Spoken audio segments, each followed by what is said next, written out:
Hello friends, उम्मीद करता हूँ आप सब अच्छे होंगे, अपने अपने जीवन में मस्त होंगे। दीपावली बीत चुकी है।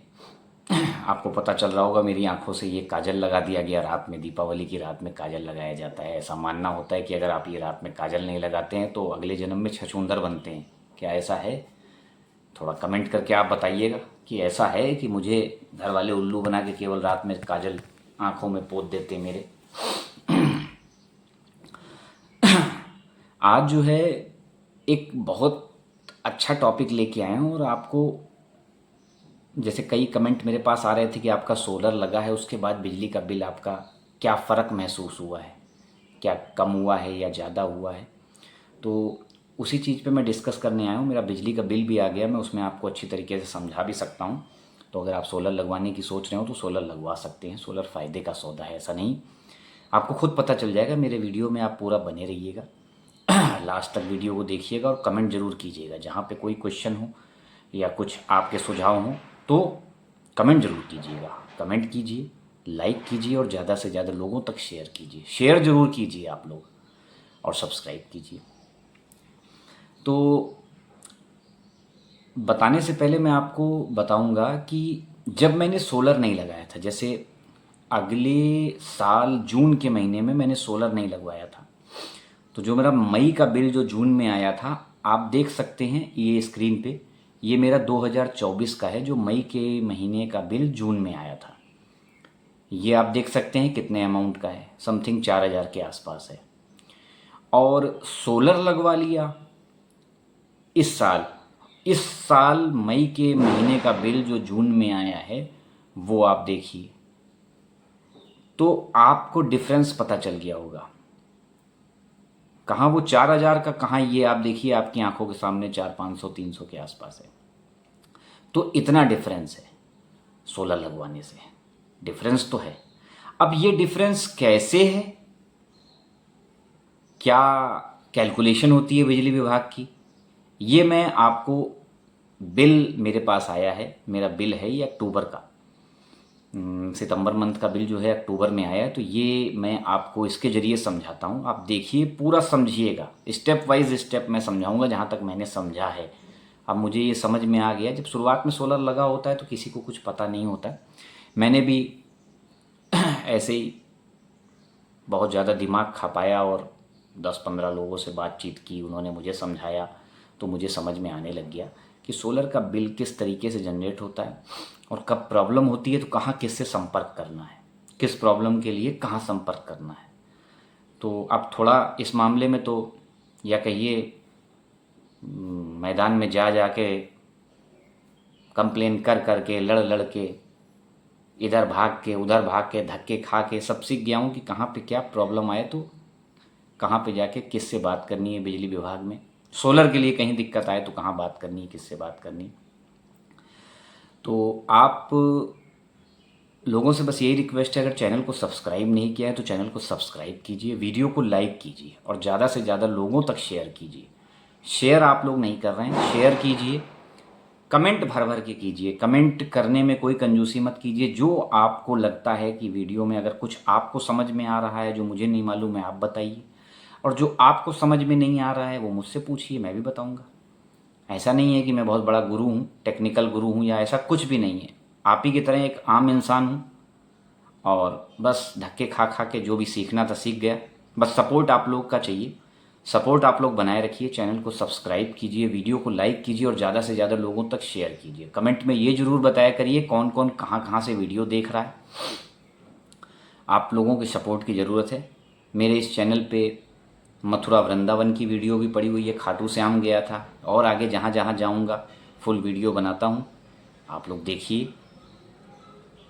फैमिली पर्सन हूँ इसलिए फैमिली वीडियो भी बनाता हूँ। जब मुझे लगता है कि मेरी यूट्यूब फैमिली के साथ मुझे शेयर करना चाहिए तो अपने खुशी के पल, दुख के पल सब शेयर करता हूँ। आप लोगों से मुझे सपोर्ट की उम्मीद है, सपोर्ट कीजिएगा। तो मैं आपको ज़्यादा आपका टाइम ना लेते हुए वीडियो के ज़रिए बताता हूँ। आप लोग स्टेप वाइज स्टेप समझिएगा। मैं बिजली के बिल को अपने दिखाता हूँ और उसमें आपको स्टेप वाइज स्टेप समझाता हूँ कि किस तरीके से बिजली का बिल सोलर लगने के बाद कैलकुलेट करते हैं और किस तरीके से बिल आता है। तो बने रहिए वीडियो में, समझिएगा ज़रूर, ना समझ में आए तो कमेंट ज़रूर कीजिएगा।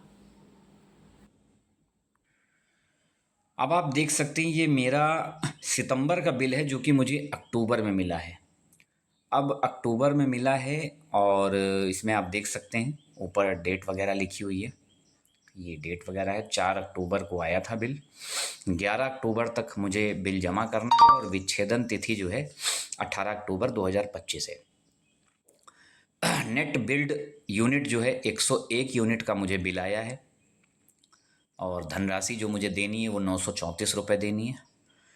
अब इस बिल में एनर्जी चार्जेस 691 रुपये मेरा लगाया गया है, जिसमें सब्सिडी मुझे 136 रुपये मिली है, तो मुझे 555 रुपये 50 पैसे एनर्जी चार्जेस का लगाया। मांग प्रभार जो डिमांड चार्ज होता है वो 247 रुपये, वो पूरा एज इट। मिनिमम चार्ज 0 है। विद्युत इलेक्ट्रिसिटी ड्यूटी होती है 39 रुपये 50 पैसे की, वो लगाई गई है। विविध चार्जेस वगैरह माइनस में 13 रुपये 9 पैसे हैं। अब इधर आप देखिए नेट करंट बिल जो आया है मेरा वो 833 रुपये 90 पैसे है। बकाया एरियर होगा मेरा 100 रुपये, तो 934 रुपये होता है। अब आप इधर नीचे आ जाते हैं तो नीचे अब आपको ये समझना है, देखिए जो ये KWH लिखा हुआ है, KWH का मतलब होता है कि हमने सरकार से कितनी बिजली लेके यूज़ करी है, मतलब बिजली विभाग से। तो मेरी जो पिछले महीने की रीडिंग थी वो 2299 थी और 1 अक्टूबर को 2602। तो मेरा जो मैंने खर्च किया है वो मैंने 303 यूनिट सरकार से लिया है, खर्च किया है। मतलब मेरा जो मीटर चला है वो 303 यूनिट चला है। अब उसके नीचे आप देखिए KWHE, ये होता है जो हमने सोलर से बिजली बनाई है, जो हमारी सोलर की बिजली मीटर में गई है, वो 1 सितंबर 2025 को मेरी थी 1325 और अक्टूबर में अभी जो बिल आया है 1 अक्टूबर को वो मेरी थी 1529। तो इन दोनों के बीच का जो डिफरेंस है वो 202। अब 202 अब 202 यहाँ जानने वाली समझने वाली चीज़ ये है कि 202 यूनिट मैंने मेरे सोलर ने मेरे मीटर को, स्मार्ट मीटर को 202 यूनिट दी है। तो 202 यूनिट दी है। अब आप सोचेंगे 202 ही यूनिट बनाई क्या महीने में? तो वही मैं आपको समझाना चाह रहा था कि सोलर ने मेरे सितंबर महीने में 350 यूनिट बनाया है और यहाँ पे पहुँचा है केवल 202 यूनिट। बस यहीं पे मैं आपको समझाना चाह रहा था। यही वो पॉइंट है जो सोलर कंपनियाँ और बिजली विभाग बताते हैं कि आपका सोलर चाहे 400 यूनिट बनाए चाहे 500 यूनिट बनाए, जितना हम आपका जो स्मार्ट मीटर है, जितना स्मार्ट मीटर में आपका यूनिट जाएगा उतना ही हम बिल में कैलकुलेट करते हैं। तो आप यहाँ देख सकते हैं मेरा जो 350 यूनिट बना था, लेकिन मीटर में केवल गया है 202 यूनिट। अब 202 यूनिट आया है तो 202 303 जो हमारा यूनिट जो हमने खर्च किया था सरकार से लेके, उसमें से इन्होंने 202 माइनस कर दिया। उसके बाद जो हमारा आता है वो आता है, ये देखिए नेट बिल्ड यूनिट 101, ये आया। तो अगर आज की डेट में मेरा सोलर ना लगा होता और मेरा 303 यूनिट मैंने यूज़ किया था तो 7 रुपये, मैं एक मिनिमम बिजली का रेट 7 रुपये लेके चलता हूँ। 7 रुपये के हिसाब से आप खुद कैलकुलेट कर सकते हैं कि मेरा बिल जो है 2200, 2300, 2100 रुपये के आसपास आता। लेकिन सोलर लगा होने के बाद मेरा जो बिल आया है, अगर मैं 7 रुपये के हिसाब से देखूँ तो 101 यूनिट का ही, तो मैंने 7 रुपये कम से कम लिया, 7.5 या 8 रुपये लगता है कुछ ऐसे ही। तो मेरा बिल जो आया है 934 रुपये के आसपास। तो मतलब इतना अंतर है। तो सोलर, जो लोग मुझसे क्वेश्चन कर रहे थे कि सोलर लगवाएं कि ना लगवाएं, सोलर लगवाने में फ़ायदा है कि नहीं है, तो मेरे हिसाब से तो सोलर लगवाने में फ़ायदा है। मैं किसी को मना नहीं करता हूँ कि सोलर आप ना लगवाएं, सोलर लगवाइए, सोलर बहुत अच्छी, बस सोलर लगवाइए। सोलर अच्छे वेंडर से, अच्छे डिस्ट्रीब्यूटर से लगवाइए, पार्ट अच्छे लगवाइए। सोलर में इस समय डुप्लीकेसी भी बहुत आ रही है, तो सोलर पैनल सही तरीके से जांच लें, देख लें, समझ लें।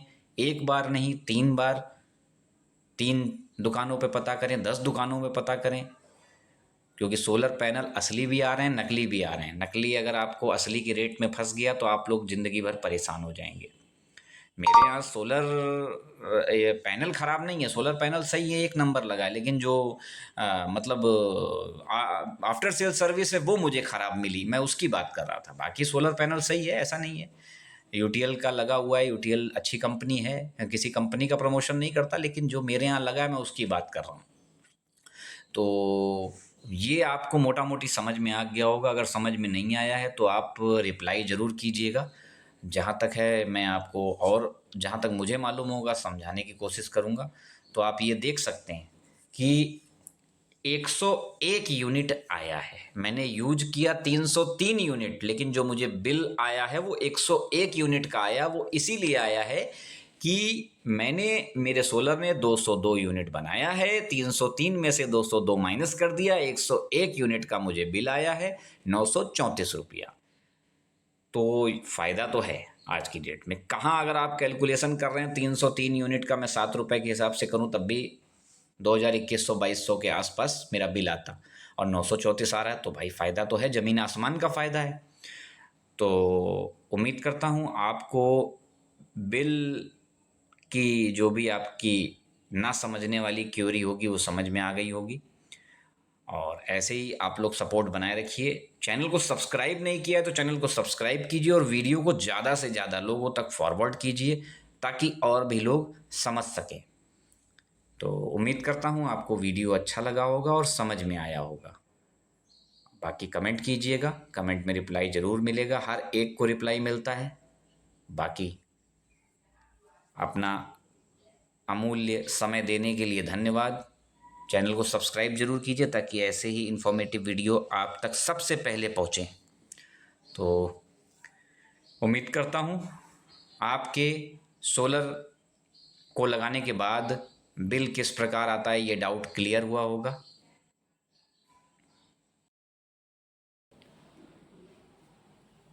तो आज के वीडियो में इतना ही। मिलते हैं कल फिर एक नए वीडियो के साथ। सपोर्ट बनाए रखिए। चैनल को सब्सक्राइब नहीं किया है, सब्सक्राइब कीजिए। बहुत कम मेंबर हैं जो अभी हमारे यूट्यूब फैमिली से जुड़े हुए हैं। तो ज़्यादा से ज़्यादा लोगों तक वीडियो शेयर कीजिए और लाइक कीजिए, कमेंट कीजिए। तब तक के लिए जय राम जी की।